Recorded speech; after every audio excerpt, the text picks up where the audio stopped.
Good afternoon. My name is Jeannine, and I'm a Business Development Manager for Finance of America.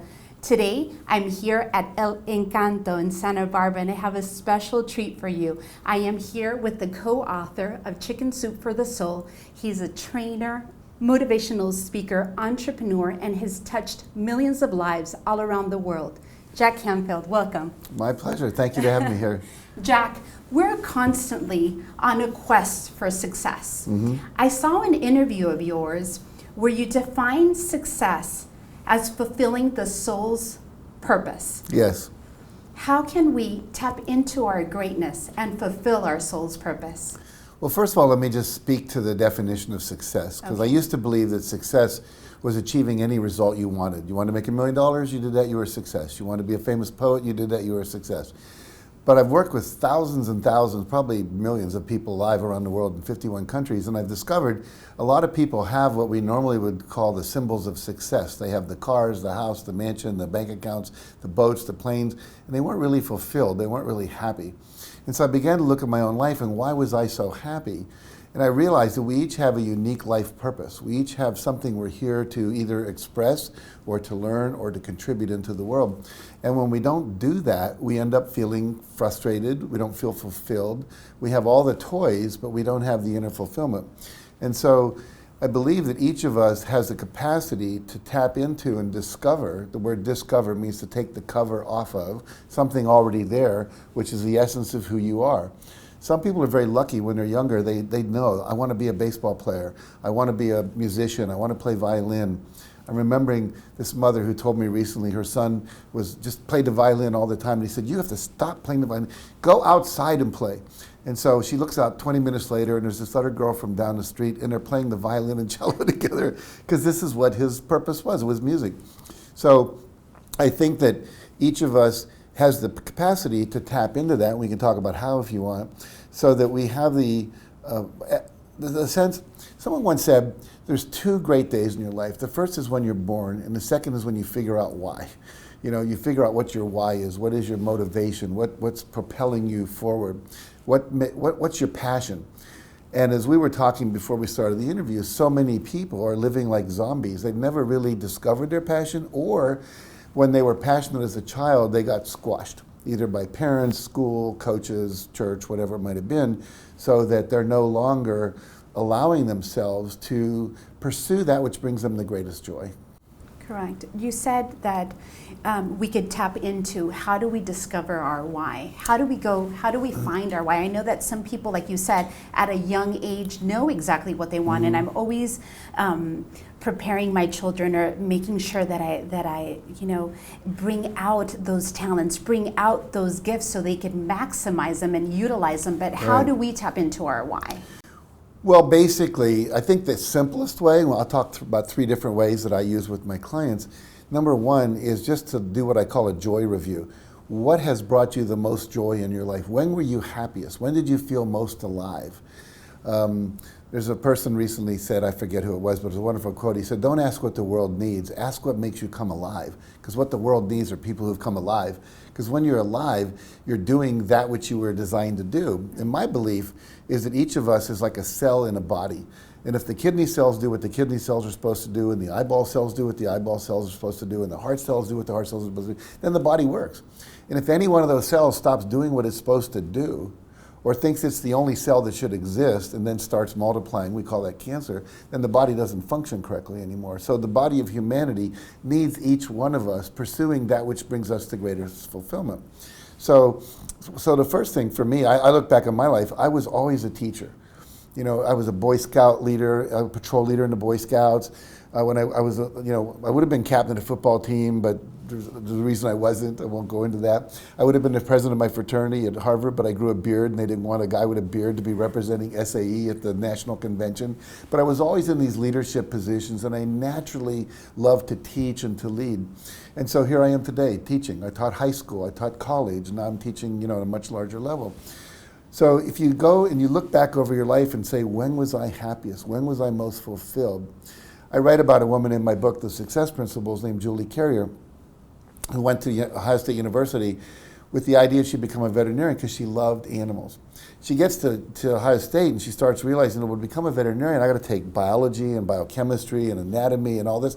And she wasn't that interested in science. She just loved the kind of the petting of animals and nurturing them and being with them.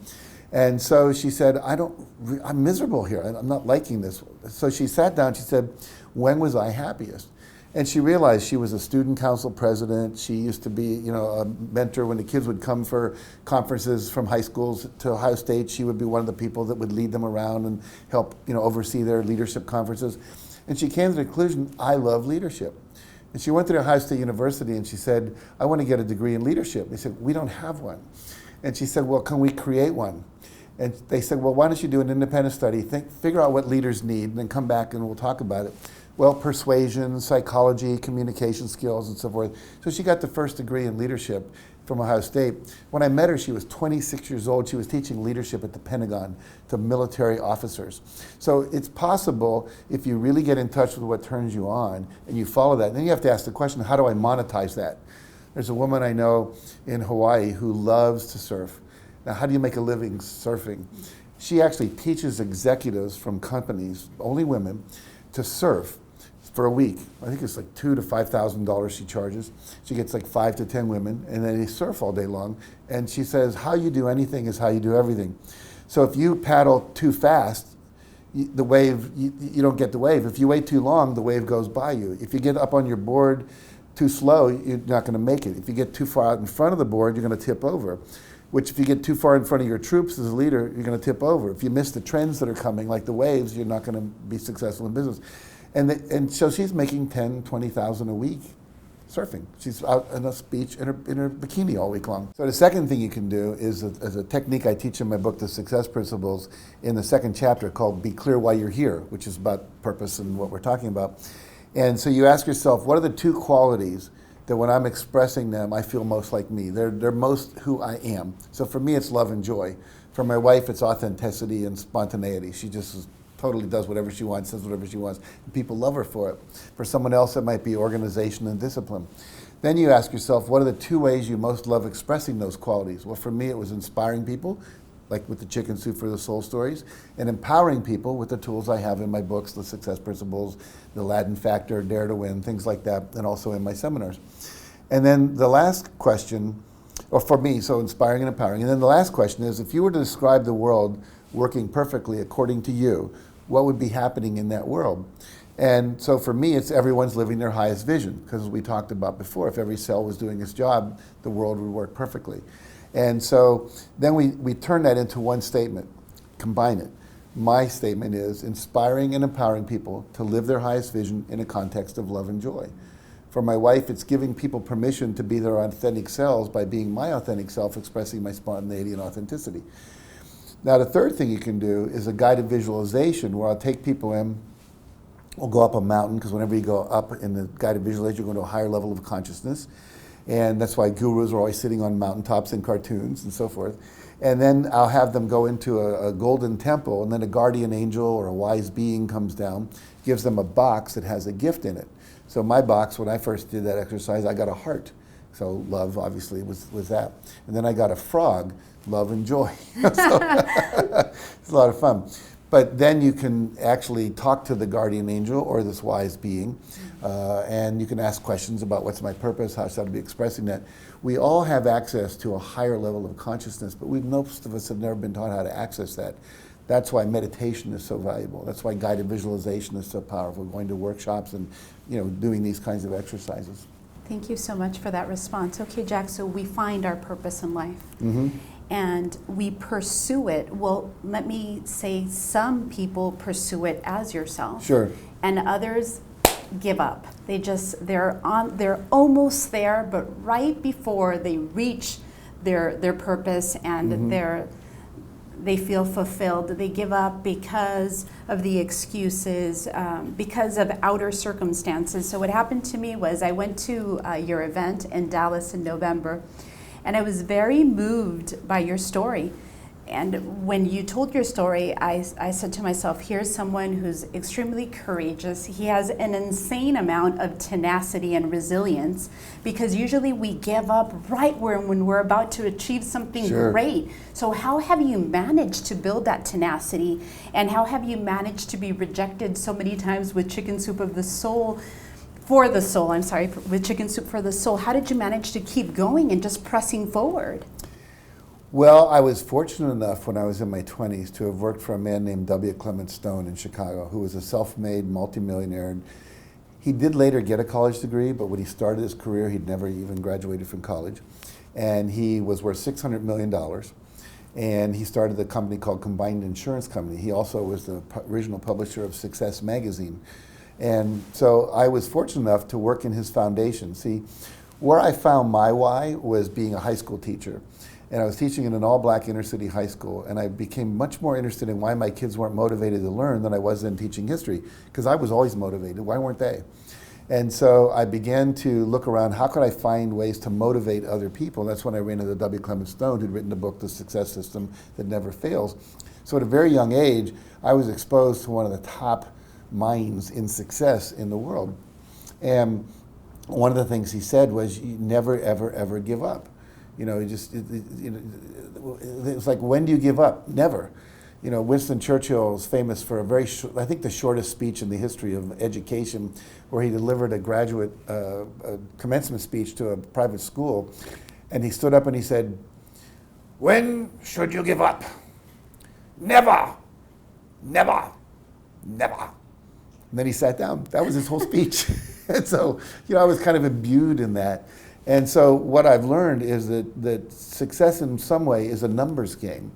You know, Brian Tracy teaches something called the law of probabilities. The more people you ask, the more likely you'll get a yes. The more things you try, the more likely one of them will work.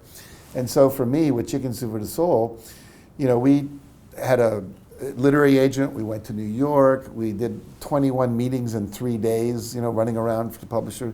21 rejections. They said the title's stupid. People don't read collections of short stories, which was true up until then. And so our agent gave us the book back and said, "I can't sell it." And someone said, "Well, you should go to this expo book expo in Anaheim." So we went down there and we got another 100 rejections. We gave booth to booth to booth to all the publishers who were at this big expo.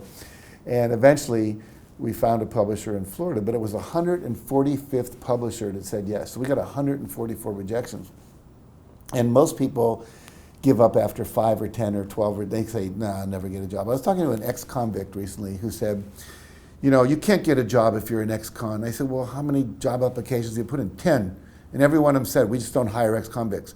Well, 10. Let me tell you about Chicken Soup for the Soul, you know. So you have to ask a lot of people. You know, it's the old, you got to kiss a lot of frogs before you meet the prince kind of thing. And so there's a wonderful book called Go for No. And the idea is, in sales, every no you get gets you closer to a yes. You know, so basically celebrate the no's. Set a goal to get no's. Today my goal is to get 10 no's.